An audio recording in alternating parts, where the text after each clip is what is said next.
आइए आज हम लोग जानते हैं कि साल 2025 में हमें ऋषि पंचमी की पूजा कब करनी है और ऋषि पंचमी का व्रत हमें कब रखना है। तो welcome back to my channel. मैं सुजाता जौहरी आप लोगों का अपने यूट्यूब चैनल पर स्वागत करती हूँ। तो जो लोग मेरे चैनल में नए होंगे मेरे चैनल को लाइक कर लीजिएगा और सब्सक्राइब कर लीजिएगा और बेल आइकन बटन को प्रेस कर दीजिएगा ताकि मेरा नोटिफिकेशन आप लोगों तक सबसे पहले पहुँच सके। तो देखिए, ऋषि पंचमी की पूजा और व्रत हमें साल 2025 में 28 अगस्त दिन बृहस्पतिवार को रखना है और इसकी पूजा दोपहर में 1 बजे के बाद में की जाती है।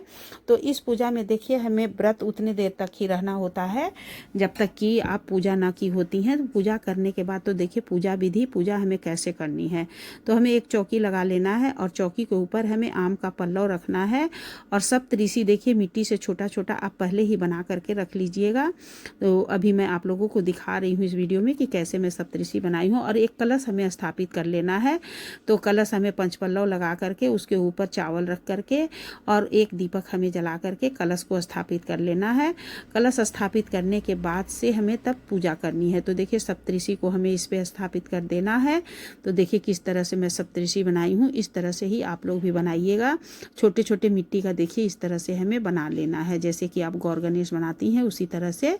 और 7 ऋषि की इसमें पूजा होती है। तो ये देखिए 7 ऋषि हैं और 7 ऋषि को इस तरह स्थापित, और एक अरुधंती माता को भी स्थापित करना है। तो अरुधंती माता को लाल कलर का कपड़ा बिछा करके मैं उन्हें अलग से स्थापित करती हूँ। तो ये देखिए सप्तऋषि हैं और ये देखिए अरुधंती माता है। तो हमें 7 ऋषि की पूजा करनी है। तो पूजा देखिए उसके सबसे पहले हमें गणेश जी की पूजा कर लेनी है, उसके बाद हमें सप्तऋषि की पूजा करनी है। मेरे वीडियो में आपको गणेश जी नहीं दिख रहे हैं, लेकिन कोई भी पूजा गणेश जी के बिना नहीं होता है, इसलिए हमें गणेश जी की पूजा करनी ही है। गणेश जी की पूजा करने के बाद से तब हमें सप्तऋषि की पूजा करनी है।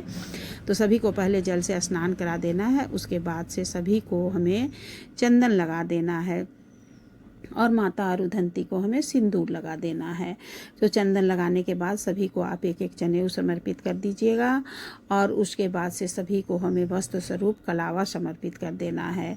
तो ये देखिए हमें कलश की भी पूजा करनी है और कलश की पूजा पहले गणेश जी की पूजा, फिर कलश की पूजा, उसके बाद फिर तब सप्तऋषि की पूजा और फिर तब अरुधंती माता की पूजा हमें करनी है। तो वस्त्र स्वरूप सभी को कलावा समर्पित कर दीजिएगा।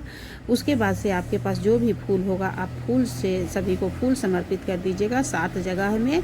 और भोग प्रसाद भी हमें 7 जगह ही लगाना है। जैसे सप्तऋषि हैं तो हमें 7 जगह उनके आगे 7 जगह भोग लगा देना है। और भोग प्रसाद में आप फल का सीजन है तो जो भी सीजनी फल आपको मिल जाए आप वो फल का भोग लगाइएगा, और नहीं तो और मीठे में कुछ भी मीठा आप भोग लगा सकती हैं इसमें। लेकिन इसमें देखिए हमें खाना क्या होता है, तो इसमें हमें जो तिन्नी का चावल, ओरी का चावल बोलते हैं, वो चावल और दही यही हमें चीज़ खाना होता है। उसके अलावा आप और कुछ चीज़ भी नहीं खा सकती हैं। तो ये देखिए फिर सभी को हमें पान की पत्ती पे एक एक ठो लौंग, इलायची और सुपारी डाल करके समर्पित कर देना है। तो इस तरह से हमें ऋषि पंचमी की पूजा करनी होती है।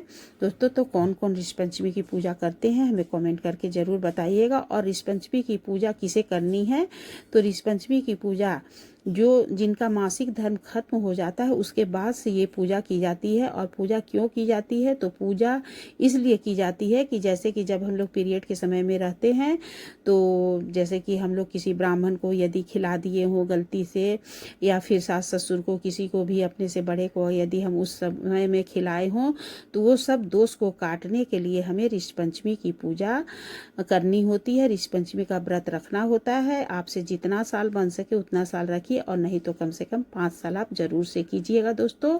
और यदि आप लोगों को मेरा वीडियो अच्छा लगा होगा तो मेरे वीडियो को लाइक एवं कमेंट कर दीजिएगा।